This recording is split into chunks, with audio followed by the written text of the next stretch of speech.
चलो भावा पायी हारू गले मना दूर दे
करावा तो कैसा ज्याचा ब्रह्मांडी ठसा ज्याचा ब्रह्मांडी ठसा ज्याचा ब्रह्मांडी ठसा गुरु करावा तो कैसा ज्याचा ब्रह्मांडी ठसा ज्याचा ब्रह्मांडी ठसा ज्याचा ब्रह्मांडी ठसा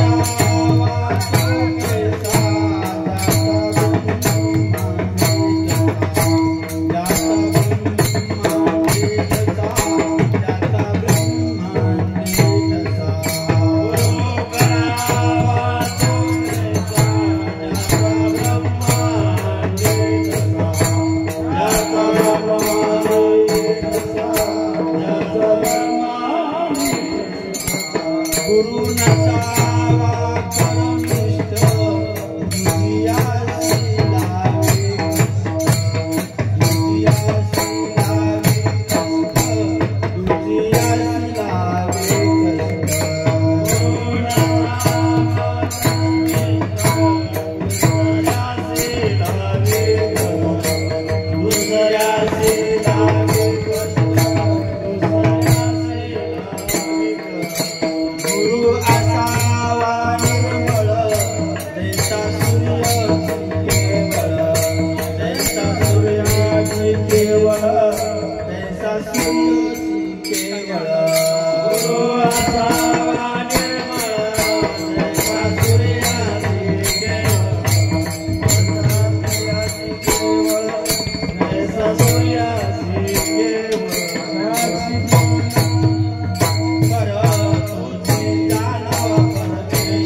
गुरु करावा तो कैसा, ब्रह्मांडी ज्याचा ठसा.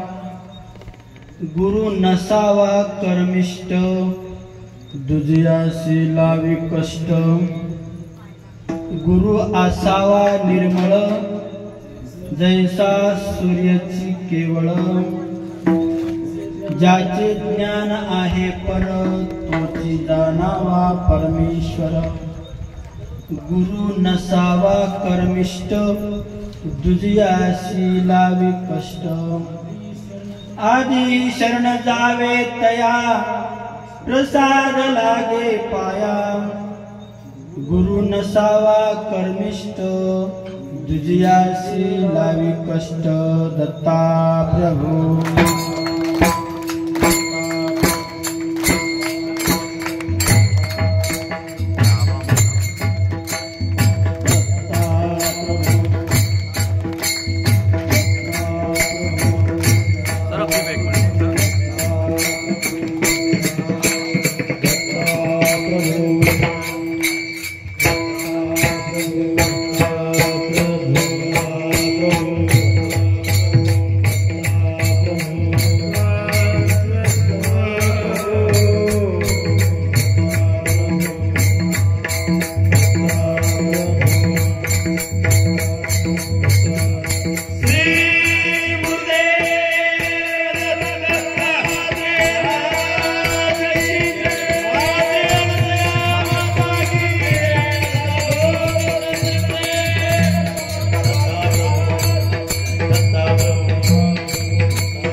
ब्रह्मानंदं परमसुखदं केवलं ज्ञानमूर्तिं द्वन्द्वातीतं गगनसदृशं तत्त्वमस्यादिलक्षणम् एकं नित्यं यलत्रं सर्वादिसाक्षिभूतं भावातीतं त्रिगुणरहितं सद्गुरुं तन्नमामि।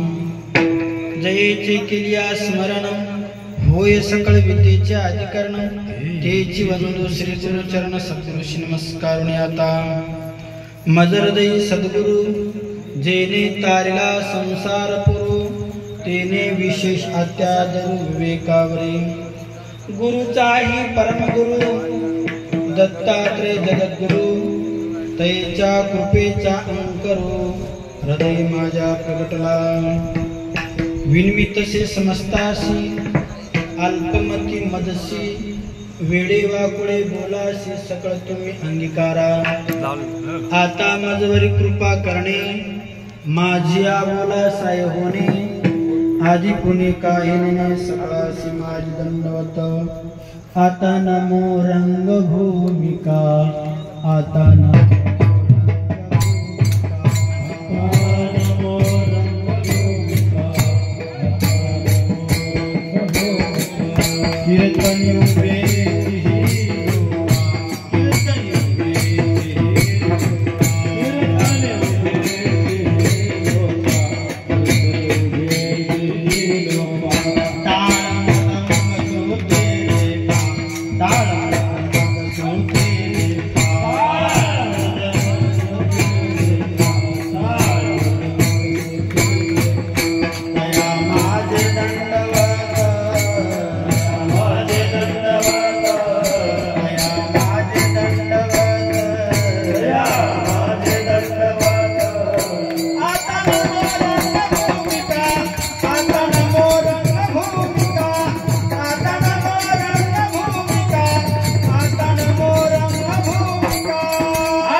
प्रसंगी सेवेसाठी घेतलेला अभंग आनंद संप्रदायातील संतश्रेष्ठ सद्गुरु महंत 108 श्री स्वामी प्रसादबन महाराज दत्त संस्थान कोलमी यांच्या प्रसाद गाथेतील 1138व्या क्रमांकाचा उत्कृष्ट असा गोड सद्गुरूचं महत्व सांगणारा जीवनामध्ये सद्गुरूची का आवश्यकता आहे आणि तो गुरु कसा असावा जेणेकरून आपल्या जीवनाचं कृतकृत्य होईल किंवा कल्याण होईल याविषयी सांगत असताना महाराज सांगत आहेत तुम्हाला जीवाच्या उद्धारासाठी गुरु करणं आवश्यकच आहे आणि तो गुरु नेमका कसा असावा याची थोडीशी माहिती देत असताना महाराज सांगतायत तो ब्रह्मनिष्ठ असावा जो ज्याचा अगदी ब्रह्मांडामध्ये परिपूर्ण पंचभूतावर नाही सर्व दैवतावर ज्याचा अधिकार आहे नवे नवे परमेश्वराला ज्यांनी सान्निध्यात बोलवलेला आहे नवे साक्षात तो परमेश्वरच आहे त्याच्या पलीकडे काय सांग ज्याच्याकडे अत्यंत असे वाईट गुण आहे त्याचा तिरस्कार करा बाह्य रूपानं गुरुत्व वेश जरी असेल तरी त्याला गुरु म्हणून मानूच नका. ज्याच्याकडे सूर्यासारखी निश्चलता आहे, निर्मळता आहे आणि जलासारखी शांतताही आहे, असा जो गुरु कोणी शोधून आपला असणार त्या ठिकाणी आपला समर्पित भाव करतो, महाराज सांगतात त्याचं कल्याण होतं. दत्ता प्रभू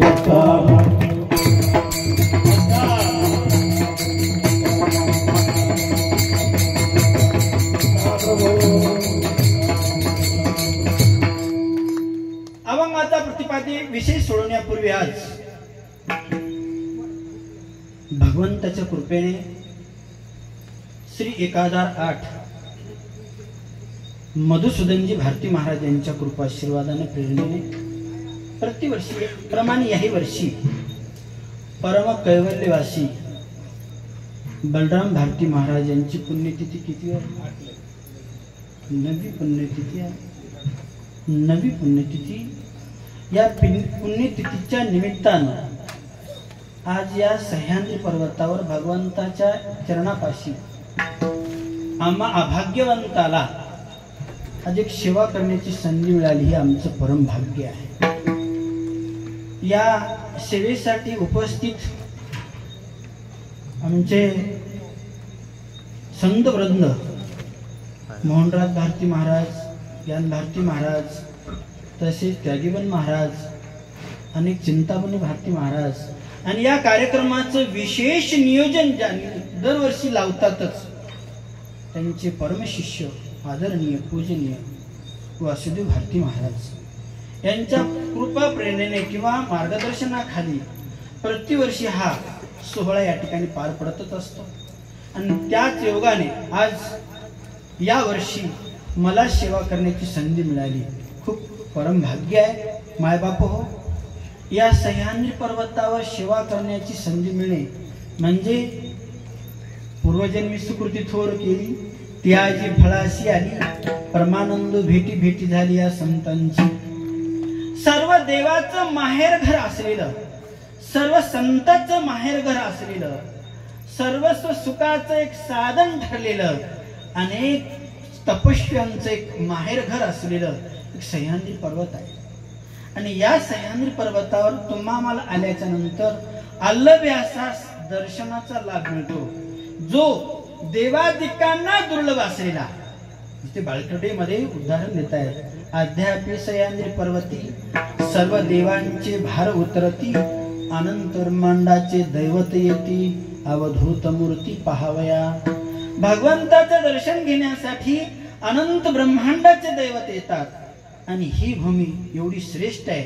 एकदा आम्ही महंत महाराजांच्या समोर बसले असताना महाराज एक वेळेस बोलून गेले, आपले मधुसूदनजी भारती महाराज. ते म्हणाले, सह्याद्रीवर आल्यावर तर आमचा उद्धार होतोच, यात संशय नाहीच, पण या सह्याद्रीच्या सानिध्यातलं अंगाला वारं जरी लागलं तरी तुमचा आमचा उद्धार होतो. दत्ता प्रभू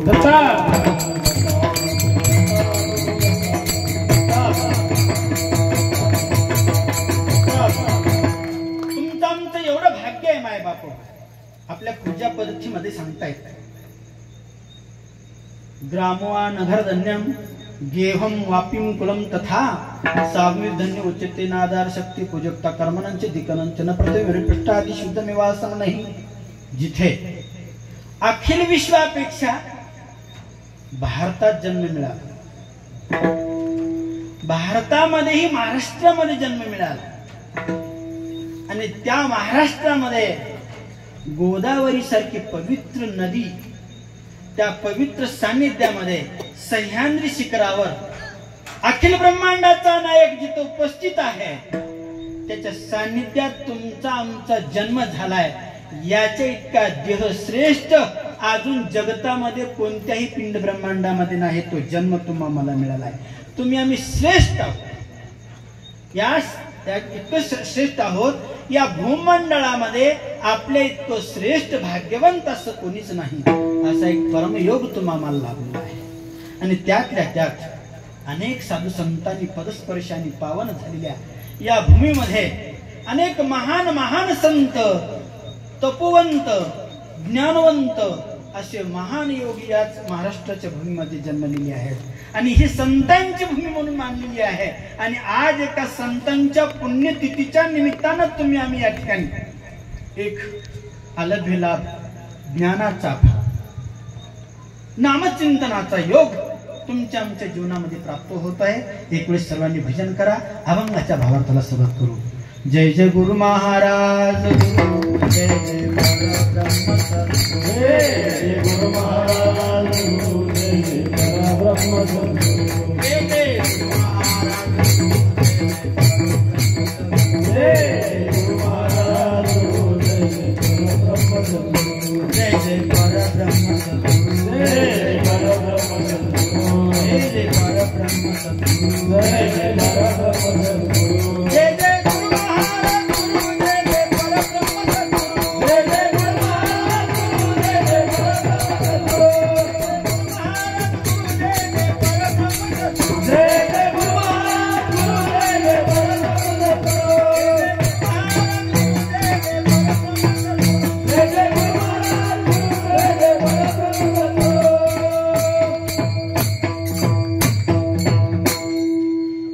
प्रतिपाद्य विषय असा आहे. आजच्या शिवीच्या प्रमाणे महाराज सांगतायत, गुरु करावा ऐसा, गुरु करावा कैसा, ज्याचा ब्रह्मांडी ठसा, गुरु नसावा कर्मिष्ठ, दुजयासी लावी कष्ट. सज्जन, मनुष्य देह तुम्हाला प्राप्त झाला, परंतु या देहाचं तुम्हाला जर सार्थक करायचंच असेल तर गुरु करणं अत्यावश्यक आहे. जगतामध्ये अनेक संप्रदाय निर्माण झाले असतील, अनेक धर्म निर्माण झाले असतील, अनेक धर्मग्रंथी निर्माण झाले असतील, पण ज्या धर्मामध्ये गुरु नाही तो धर्म नाही. ज्या ग्रंथामध्ये गुरुचं वर्णन नाही तो ग्रंथ नाही. ज्या संप्रदायामध्ये गुरु परंपरा नाही तो संप्रदाय नाही. सर्वात श्रेष्ठ मानला गेला हा तो आनंद संप्रदाय. अनादी काळापासून ही गुरु परंपरा सांगते. आम्हाला पहाटेच्या भोपाळीमध्ये पहिलं उठवत असताना उपदेश करते. ह्या संप्रदायातील संत मंडळी आम्हाला उपदेश सांगते. गुरुनामाची अगाध महिमा करुणी काय, ब्रह्मा विष्णू रुद्र तरले प्राण साक्ष पाये, सनक सनकाधिक पुत्र ब्रह्म्याचे विख्यात, हंस अवताराने उपदेश दिला कृतायुगात. ही भोपाळी आम्हाला सुरुवातीला सांगते, बाबा तुमचं कल्याण जर करून घ्यायचं असेल ना तर अगोदर गुरुचं स्मरण करा. आमच्या पुष्पांजलीमध्ये, महापूजेवर, नित्य आरतीमध्ये ध्यानमूलम गुरुमूर्ती, पूजामूलम गुरुपदम, मंत्रमूलम गुरुवाक्यम, मोक्षमूलम गुरुकृपा. सर्वात सद्गुरूचं ध्यान करण्याची, सद्गुरूच्या नामाची, सद्गुरूच्या पूजनाची सर्वत्र माहिती देत असताना, सद्गुरूचं चिंतन, सद्गुरूची कृपा झाली असतानाच मोक्षाची प्राप्ती होते. इतर कोणत्याही कारणाने आम्हाला मोक्ष प्राप्ती होतच नाही असं त्या मतानं सांगत असताना, नेमका गुरु हा शब्द कुठून आला, कसा निर्माण झाला याच्याविषयी सांगत असताना दुसऱ्या भोपाळीमध्ये किंवा चौथ्या भोपाळीमध्ये सांगतायत, नाद बिंदू कळा ज्योती, नहोती मूळ माया प्रकृती, हरी विरंचिती गती, नहोते रुद्र महेश्वर. जन्म नव्हता चौसुन्यासी, ब्रह्मांडाची रचना कैसी, तेज प्रकाश नाही शशी, नाही प्रमाण बोलाया. मग तेव्हा काय होतं, तय होता दुदुंकार, आतर्क्य मूर्ती आगोचर, गुरुनाम दोन्ही अक्षर भरले होते धुमधुमीत. या विश्वात एकच वस्तू होती ती गुरु. आणि त्या गुरु शब्दापासून गुरुचा शब्दाचा विग्रह झाला, म्हणजे त्याचे भाग झाले. किती भाग झाले? 3 भाग झाले.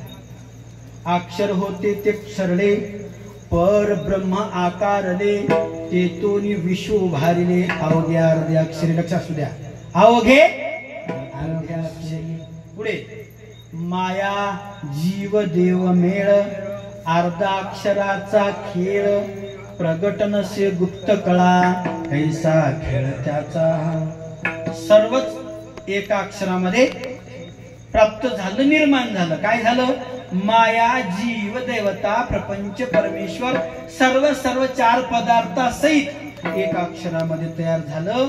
पुढे सांगतात एक अक्षर गुप्त असे तेची परब्रह्म भासे असे भासे कदा नाशे महाशून्य वेगळा. जे एक अक्षर आहे ते निर्शून्याच्या महाशून्याच्या चहुशून्याच्या वेगळी वस्तू आहे. आणि महाराज सांगतात मग ते कोण आहे? तेची श्री गुरु स्वयं ब्रह्म स्मरावा हृदय उत्तम गणो मने धरुणी नेम तोडी प्रपंच प्रमार्थ. जी वेदादिकाला किंवा परापशंती मध्यमा वैखरी अनिर्वाचा या सर्व वस्तूला दुर्लभ असलेली वस्तू म्हणजे सद्गुरु. आणि त्या सद्गुरूच्या ठिकाणी तुम्ही आम्ही त्याच्या प्राप्तीसाठी आपल्याकडे असलेली जी सर्वस्व नाशवंत वस्तू आहे ती तुम्हाला समर्पित करायची, त्या ठिकाणी देऊन टाकायचे. आपल्याकडे कोणती कोणती वस्तू आहे? तन, तन म्हणजे शरीर, मन म्हणजे दश इंद्रियाचा राजा, धन म्हणजे पूर्वसंचितानुसार मिळालेलं जे काही धन आहे हे सर्वस्व सद्गुरूच्या ठिकाणी समर्पित करायचंय. आता आपणा समर्पित करत असताना नेमकं कोणाशी समर्पित करावं जेणेकरून तो परवस्तू तुम्हाला निज स्वरूपाची प्राप्ती करून देतो, त्याच्याशी आपल्याला समर्पित करायचे आहे. मग ते करत असताना जसं प्रपंचात तुम्ही प्रत्येक वस्तू काय करता? पारखून घेता. तुम्हाला आमच्या नांदेडकडली मराठी भाषा थोडीशी वेगळी आहे आणि तुमच्या अकोला बुलढाणा इकडली भाषा थोडी वेगळी आहे. जरा माझी भाषा समजण्यासाठी तुम्हाला अवघडच जाईल. त्यासाठी तुमची भाषा जरा याच्यात ट्रान्सफॉर्म करून घ्यायची. इकडली भाषा इंग्लिशमधून मराठीत करतात, हिंदीमधून इंग्लिशमध्ये करतात, तसं आमची भाषा तुमच्याकडे जरा ट्रान्सफॉर्म करून घ्या. त्यासाठी महाराज सांगत आहेत जसं प्रपंचात प्रत्येक वस्तू खरेदी करत असताना एक एक वस्तू. आता मला सांगा, माय माऊला तुम्ही दुकानात जाता ना, दुकानात कशासाठी जाता? कपडे घेण्यासाठी. ते कपडे घेत असताना तुमच्या समोर एक नाही, दोन नाही, 100 साड्या फेकल्या जातात. किती? 100 साड्या फेकल्या जातात. त्याच्यातलं तुम्हाला कळत असेल न कळत असेल तर तुमच्या बुद्धीचा भाग समजा, परंतु ते तुम्ही जसं पारखून घेता. तुम्ही बाजारात जात असताना काही वासरं जनावर घेताना ते सुद्धा त्याच्यात काय बट्टा आहे का, तोटा आहे का, घाटा आहे का, या सगळ्या गोष्टीचा विचार करूनच घेतात. चला याच्यापेक्षाही सांगू का तुम्हाला? आता मातीचे मडके बंद झाले, मातीचे मडके बंद झाले. आता भांडे. पूर्वी आम्ही बाजारात जात असताना बाजारात गेल्यावर एखादा कुंभार माठ घेऊन आला ना तर ते माठ पारखून घेत असत आणि ते माठ असं वाजवायचं आणि ते जर खटखट वाजलं तर ते चांगलं भाजलेलं आहे असं समजायचं आणि ते जर भद वाजलं तर ते फुटका आहे असं समजायचं. तसं त्याप्रमाणे प्रपंचातल्या प्रत्येक वस्तू घेत असताना तुम्ही पारखून घेता, ते जाणीवपूर्वक घेता. तद्वतच परमार्थामध्ये ज्याच्याकडे तुमचं आमचं सर्वस्व नाशवंत असलेलं समर्पित असणारा भाव करायचा आहे तर तो नेमका सद्गुरू कसा असावा? अभंगाच्या प्रथम चरणामध्ये मला सांगू लागले, गुरु करावा तो कैसा, गुरु करावा तो कैसा, गुरु करावा तो कैसा, गुरु करावा तो, गुरु करावा तो कैसा, गुरु करावा तो कैसा, कैसा गुरु करावा तो कैसा.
देसा, ज्याचा ब्रह्मांडी ठसा.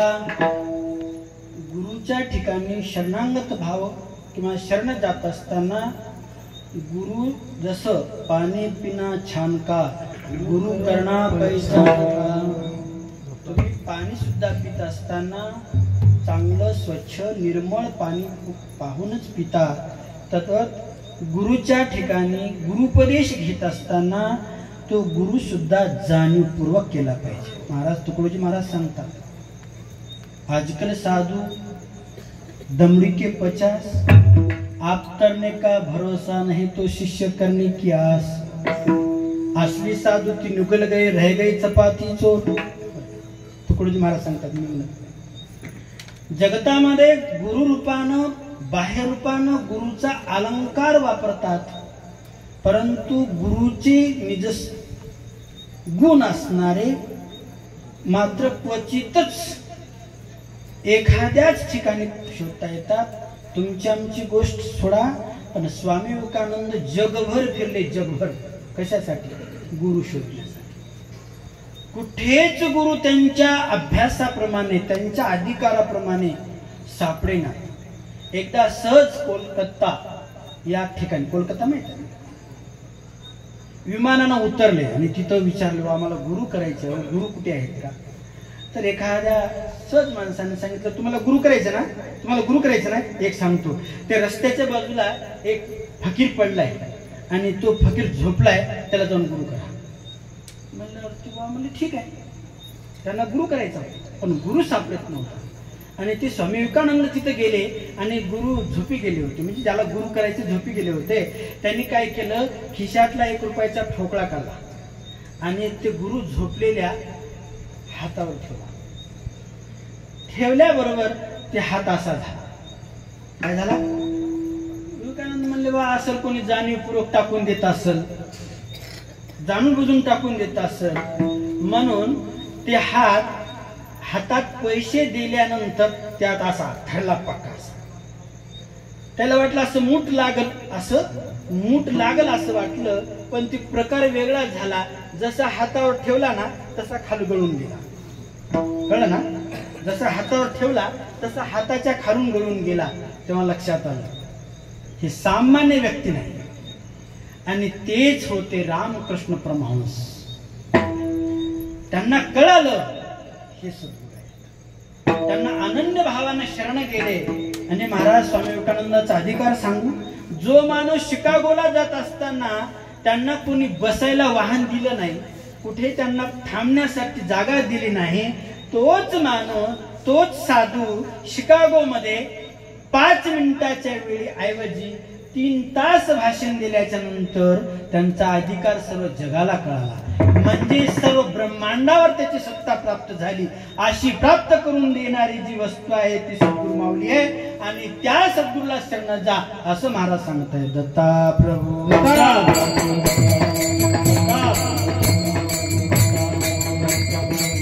चला, अभंग हा तुम्हाला जो सोडवण्यासाठी आज विषयासाठी घेतलाय तो सामान्य व्यक्तीचा नाही. अलीकडं कवित्व कोणी करतं, कसंही करतं, पण ज्यांनी तुम्हाला हा अभंगातून बोध देत आहेत त्या व्यक्तीचं थोडंसं महत्व सांगत आहे. ते व्यक्ती म्हणजे स्वामी प्रसादबन महाराज, कोलंबी संस्थानचे एक 8वे महंत. आणि त्या महात्म्यांचा अधिकार किती आहे थोडं मी तुम्हाला सांगून जातो. किती मोठे अधिकारी, तुमच्या पहिल्या भागामध्ये खूप अधिकारी पुरुष होऊन गेले, ज्यांच्याकडं 18 भाषा अवगत होत्या. किती भाषा? 18 भाषा अवगत होत्या. ज्यांच्याकडं पेशंट कोणी जाऊ द्या, डोळ्यानं बघितल्याबरोबर त्याची बिमारी 50% कमी झाली समजा. आणि कोणतीच तपासणी, आता दवाखान्यात गेल्यावर रक्त तपासा, लघवी तपासा, अनेक इंडोस्कोपी करा, अनेक ECG करा, अनेक गोष्टी, परंतु त्यांचं कुठलंच काही न तपासता त्या पेशंटची बिमारी कोणती आहे, त्याच्यावर इलाज होते किंवा होत नाही याच्या पलीकडे जाऊन सांगू, तो माणूस किती वाजता मरतो हे सुद्धा सांगून टाकायचं 2 मिनिटात. दुसऱ्याचं मृत्यू सांगणं तेही काही अभ्यासानुसार अवघड नसावं. शिवसर्वोदय नावाचा ग्रंथ आहे आणि त्या ग्रंथामध्ये माणूस किती वाजून किती मिनिटाला मरतो हे सुद्धा सांगता येतं. पण त्याच्या पुढे जाऊन सांगू, महाराजांकडं एवढं विद्येचं साबरी विद्येचं माहेर घर की त्यांच्याकडं मृत माणसाला सुद्धा जिवंत करण्याची ताकद. कुठेही कोण्या ठिकाणी काय चालू आहे इथं जाग्यावर बसून सांगणारी क्षमता म्हणजे त्यांची ज्ञानाची आव्याट्याच्या बाहेरची गोष्ट आहे. एवढ्या महात्म्यांच्या मुखातून 1452 अभंग लिहिल्या गेली. एक एक अभंग एवढा सुंदर आणि स्वज्वळ आहे. ती गाथा जर तुम्ही वाचली ना, माणसाच्या हृदयातून अनेक प्रकारच्या लहरी उठतात. अशी अभंगाची महत्व पाषाणालाही पाना पाजर फुटणारी अशी अभंग रचना आहे. महाराजांनी अनेक तर ग्रंथ वाचले, लिहिले, पाठांतर केले, लिखाण केलंच. परंतु त्याच्या पुढचा चमत्कार सांगतोय, दुसऱ्याची बिमारी, दुसऱ्याचा मृत्यू सांगणं काही अवघड नाही. सांगतील संत महात्मे. स्वतःचा मृत्यू 1 वर्षांनी अगोदर सांगितलं. हैदराबादच्या डॉक्टरला सांगितलं, डॉक्टर साहेब मी आषाढी पौर्णिमेच्या दिवशी 9:45 जाणार आहे.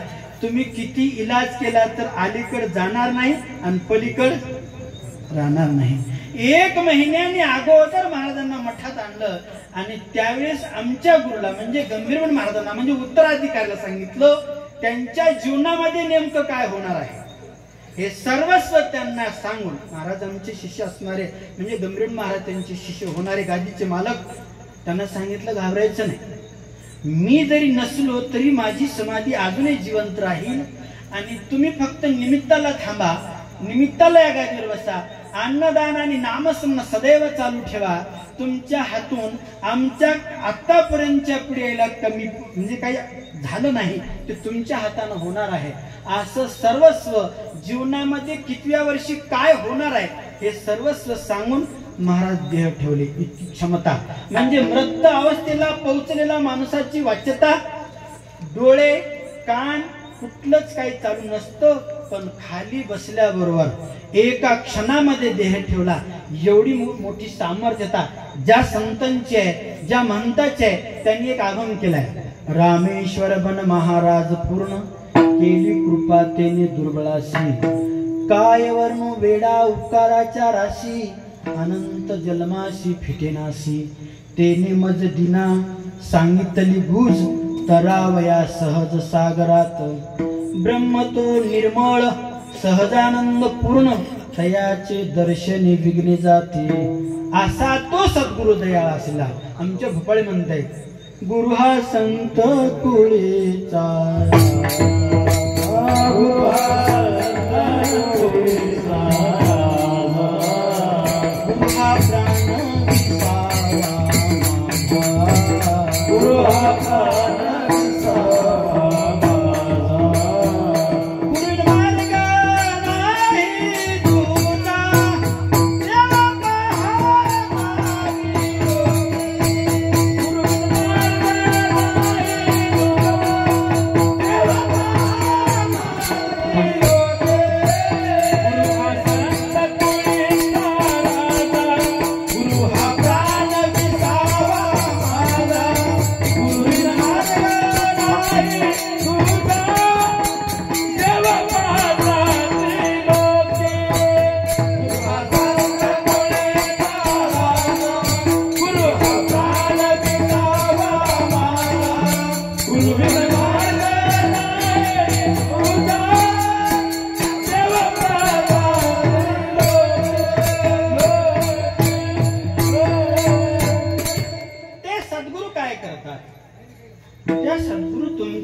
आपल्यापासून जी नाशवंत वस्तू घेऊन सद्गुरु तुम्हाला देतात काय? गुरु घाली ज्ञानांजन, गुरु दाखवी निजधन, गुरु परब्रह्म सज्ञान, ज्ञाना घरी नांद तसे. सद्गुरु निजधन दाखवतात. निजधन म्हणजे आपल्या जवळ असलेलं धन. तुमच्याकडं किती पैसा आहे माहित नाही, तुमच्याकडं किती ऐश्वर आहे माहित नाही, पण तुमच्याकडं त्याही पेक्षा सर्वस्व जे धन आहे ते म्हणजे ज्ञानाचं धन आहे. आणि ते ज्ञानाचं धन आपल्याच ठिकाणी असलेलं मृगाची अंगी कस्तुरीचा वास परी त्याचा त्यास नसे ठावा. कमळ कंद आणि दरदुरी नांदणूक एकेची घरी पराग सेवी भ्रमरी एरी चिपल चिवरे. आपल्याकडं आपल्या जवळ असलेली वस्तू आपल्याला माहित नसल्यामुळं जसं कमळाच्या बुडाला बेडूक असतो, काय करतो बेडूक असतो, त्या कमळाचा सुगंध कधीच अजिबात त्याच्याकडे पाहतच नाही. किंवा पाये पा दुग्ध आणि रसाळ गोड कासेच्या आड गाईच्या स्तनाला जवळच काय असतं देचूड असतं, पण ते कधी त्या दुधाचा विचार करत. त्या न्यायाने तुमच्या आमच्या जवळ असलेली वस्तू थोडस दृष्टांताने सांगतो, तुमच्या लक्षात येईल. एकदा एका गावामध्ये श्रीमंत सावकार, मोठी श्रीमंत सावकार, त्यांची करोडोची संपत्ती त्या काळामध्ये, आता नाही त्या काळात. असा एक ऐश्वर्य संपन्न श्रीमंत सेठजींनी आपल्या शेतामध्ये एक मंदिर बांधलं आणि ते मंदिर सुंदर असं बांधलं. येणारे सर्व भाविक दर्शनाला येऊ लागले. कोणी अन्नदान, कोणी पूजा अभिषेक सगळं चालायचं. तोही असणार नित्य पूजेला यायचा. काही दिवसानंतर तो शेठजी वयोवृद्ध झाला. आपले शिरे ना कवन दिवस येईल कैसा नाही देहाचा भरवसा, भक्ती ज्ञान वैराग्याचा ठसा अंतःकरण बिंबवावा. तो शेठजी कालयोगाप्रमाणे वयोवृद्ध झाले. काही दिवसाला ते मृत्यू पावले. मुलांनी असणार त्यांची अंत्यविधी केली. 13वे 12वे काय 10वा सगळा. कारण दशक्रिया का करावी याचे थोडस उदाहरण, पुण्यतिथी दशक्रिया का करावी याचे थोडस उदाहरण त्याची माहिती सांगतो. आपल्या देहामध्ये 10 प्राण आहेत. किती प्राण आहेत? 10 प्राण. अपान, उदान, समान, व्यान, कृतम, धनंजय आणि देवदत्त असे 10 प्राण आहेत. या देहातून पहिल्या दिवशी प्राणवायू निघून गेल्यानंतर आपण माणूस मेला असं समजतो, त्याचं निधन झालं असं समजतो. परंतु स्मशानातून नित्य प्रतिदिन दुसरे जे प्राणवायू आहेत त्याचे काही प्रमाण आहेत. अंगुष्ठ प्रमाण किंवा 3.5 हात अंगुष्ठ प्रमाण, त्याच्यानंतर राईच्या 60 अणु रेणू असे त्याचे काही भाग आहेत आणि ते एक असणार जात असतात. शेवटच्या दिवशी देवदत्त नावाचा प्राणवायू निघून जातो. त्या 10 दिवसामध्ये त्याचे जे उत्तराधिकारी असतात, त्याचे जे वारस असतात, त्या जीवात्म्याच्या नावानं केलेलं दान, केलेलं अन्नदान सर्वस्व त्या जीवात्म्याला प्राप्त होतं. असं गरुड पुराण, सप्तकरण अनेक शास्त्रामध्ये त्याचं वर्णन आलेलं आहे आणि ते करावंच. आता ही पुण्यतिथी, ज्या तिथीला आपण काय करतो, काही गावामध्ये मी पाहतो ते तारीख धरतात. का ती तारीख आपल्याकडे नाही, तारीख ते इंग्रजांनी आणलेली आहे. पण तिथी ही आपली हिंदुस्थानची सनातन धर्माची एक पूर्व परंपरा आहे. त्या तारखेमध्ये दर वर्षाला 10 दिवसाचा फरक पडतो, परंतु तिथीमध्ये अजिबात फरक पडत नाही. म्हणून ती पुण्यतिथी केली असताना त्या ठिकाणी ज्या जीवात्म्याच्या नावानं केलं जातं ते सर्व असणार त्या जीवात्म्याला प्राप्त होतं. अशी ही पुण्यतिथी किंवा 13वी कार्यक्रम झाला. आहात ना जागेवर? मी काय सांगू लागलो होतो, त्या शेठजीची 13वी झाली, दशक्रिया झाली, सगळा कार्यक्रम झाला आणि त्या मुलांनी काय केलं, आपल्या वडिलाची तिजोरी खोलली. खोलतात ना, आमच्याकडे माणूस गेल्या अगोदर दुसरं त्याचं काहीच बघत नाही, त्याच्या कमरेची चाबी काढून घ्या, अगोदर त्याची चाबी काढून घ्या. आणि त्या मुलांना चाबी काढून घेतली होती. 13व्या दिवशी ती तिजोरी खोलली आणि ती खोलल्यानंतर त्याच्यात काही पैसा, सोनं सगळं काही निघालं आणि खालीच एक डायरी लिहिली होती. त्या डायरी उघडून बघितली, कोणाचं येणं देणं गुन्हा काय सगळं हिशोब होता. आणि शेवटच्या पानावर लिहिलं होतं, मी माझ्या शेतातल्या मंदिराच्या घुमटामध्ये 1 क्विंटल सोनं चैत्र शुद्ध पौर्णिमेच्या दिवशी दुपारी 2 वाजता लपवून ठेवलेलं. महाराज मुलाला एवढा आनंद वाटला, इकलं तिकलं त्याला जाऊ द्या म्हणून वाटलं, पण 1 क्विंटल सोनं जे आहे ते अगोदर काढायचं. बाकीचं येणं देणं वसूल होत राहते, त्याचा काही विचार नाही. पण याच्या डोसक्यात फिट बसलं, आपल्या घुमटात 1 क्विंटल सोनं आहे. त्यांनी ताबडतोबच काही गौंडेला बोलवलं. गौंडे म्हणजे 2 प्रकारचे असतात, काही बांधकाम करणारे असतात आणि काही पाडणारे असतात. त्या पाडणाऱ्या गौंडेला बोललं. म्हणजे काय, कशासाठी बोललो शेठ? म्हणजे एक काम करायचं. म्हणजे काय, अख्ख्या 2 दिवसामध्ये आपल्या शेतातलं मंदिर पुरं पाडून टाकायचं. म्हणजे का, आपल्याला दुसरं नवं बांधायचं. आता म्हणलं प्रायव्हेट असल्यामुळे त्याच्यावर कोणी संकोच निर्माण करणार नाही, कोणी त्याच्यावर ऑब्जेक्शन घेणार नाही. आता स्वतःच्या शेतामध्ये असल्यामुळं ते मंदिर त्या गौंड्यांनी 2 दिवसामध्ये बांधून म्हणजे पाडून टाकलं. पण 2 दिवस खंदील लावून त्या शेठजीचा मुलगा 1 मिनिट सुद्धा बाहेर निघाला नाही. अख्खं मंदिर पाडलं. चिराना चिरा, कोणा ना कोणा बघितला, कुठंच सोन्याचा 1 ग्रामाचा तुकडा देखील सापडला नाही. चिंता वाढली. एकीकडे तर मंदिर नष्ट झालं, दुसरीकडे तर सोन्याचं 1 ग्राम सुद्धा भेटलं नाही. काय करा? आलेल्या प्रत्येक कोणताही साधू संत वृंद पंडित ब्राह्मण प्रत्येकाला विचारायचे, सांगायचं.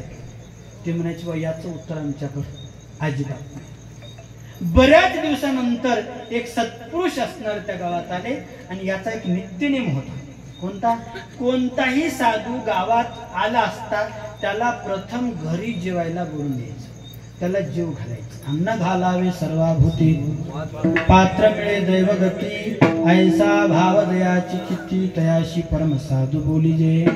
आमच्या बाळकडे सांगितलं आहे, एक सत्पुरुष जेवला असताना 3.5 कोटी ब्राह्मण जेवले इतकं पुण्य त्या परम भक्ताला प्राप्त होत असतं. असं सत्पुरुषाविषयी माहिती सांगत असताना शेवटच्या 13व्या ते 14व्या अध्यायामध्ये माहिती सांगितली. चला पुढे. तो नित्यनेम चालू असताना एक सत्पुरुष घरी आले, जेवण झालं, पूजा अर्चा दक्षिणा वगैरे सगळं झालं आणि निवांत बसलं असताना शेठजींच्या मुलांनी आपलं रोजचं जे काही प्रश्न होता, महाराज आमची एक विनंती आहे. गुरुला प्रश्न विचारत असताना विनंतीपूर्वक, नम्रतापूर्वक, श्रद्धापूर्वक जर ते आपण विचारलं तर ती सद्गुरु कृपावंत होत असतात. नाहीतर अलीकडल्या काळामध्ये महाराज प्रश्न विचारायची वेगळीच भावना झाली. महाराज बापू काय हे तुम्ही सांगा बरं, तुम्हाला येते काय? महाराज म्हणतात, मला येत नाही, मला काही जमत नाही. अशा सद्गुरूला कृपावंत होण्यासाठी सुद्धा महाराज सांगतात, सदशिष्य सत्पात्र श्रद्धाळू, तव गुरु होती कृपाळू, करती परज्ञानाचा सुखाळू, प्रीती जेत. सद्गुरु कृपावंत झालेत आणि म्हणले, बाबा विचार तुझं काय म्हणणं आहे? म्हणले, महाराज माझ्या या डायरीमध्ये आमच्या वडिलांनी हे लिहिलेलं वाक्य आहे, मी याचा प्रयोग करण्यासाठी मंदिर सगळं उद्ध्वस्त केलेलं आहे, एकही तोळा 1ही ग्राम त्याच्यामध्ये मला मिळालं नाही, याचं मला थोडंसं समजून सांगा. महाराजांनी ती ओळी वाचली. म्हणले, एक काम कर, तुला 1 क्विंटल सोनं मी देतो. म्हणजे मी खरं महाराज? बिलकुल ठाम मतानं मी तुला 1 क्विंटल सोनं देणार म्हणजे देणार. मग काय करावं? पूर्वी जसं मंदिर होतं तसंच मंदिर मला बांधून दे. महाराज आता तर माझ्याकडे काहीच नाही, असेल काही थोडंफार, पण तेवढं मंदिर बांधण्यासाठी माझ्याकडे तेवढी ऐपत. एक काम कर म्हणले, शेकड्या 4चे काढ की 5चे काढ, पण मंदिर बांधू. गुरुवर विश्वास, गुरुवाक्यावर विश्वास त्यांनी ठेवला आणि 1 वर्षामध्ये पूर्ण मंदिराचं बांधकाम जितकं जसं जेवढ्या आकाराचं, लांबी रुंदी उंची जसच्या तसं तेवढंच मंदिर बांधून टाकलं. महाराजाकडे गेले. बापू म्हणले, आम्ही जसं म्हणलं तसं मंदिराचं काम केलंय, आता आम्हाला याचं थोडंसं माहिती करून द्या किंवा ते आम्हाला काढून द्या. म्हणले, काय हरकत नाही. आता आहे म्हणले फाल्गुन मास. आता काय महिना आहे? फाल्गुन मास आहे.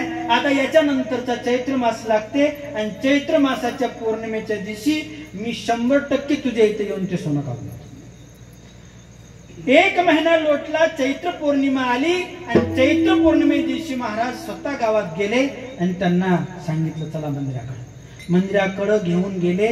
12 वाजले होते. किती वाजले होते? 12. म्हणले फक्त 2 घंटे थांब. दुपारी 2 वाजता मी घुमटामध्ये लपून ठेवलेला आहे. त्या 2 वाजता वरच्या शिखराच्या घुमटाची सावली जिथं शेतामध्ये पडली होती तिथं महाराज जाऊन उभा टाकले. म्हणजे इथं खांद्याला सुरुवात करा. महाराज खांद्याला सुरुवात केला. आता दुसरं कोणीच नव्हतं, गुरु आणि शिष्य. हीच वस्तू सापडण्यासाठी लोकायला घेऊन कोणती? गुरु आणि शिष्य दोघच तिथंच खांद्याला सुरुवात केली. 1 फूट खांद्यावर ठळ पुण्या वाजत. महाराज दोघांनी ते 1 क्विंटलची पेटीच बाहेर काढली. हे घेऊन जा म्हणजे सोना. दत्ता प्रभू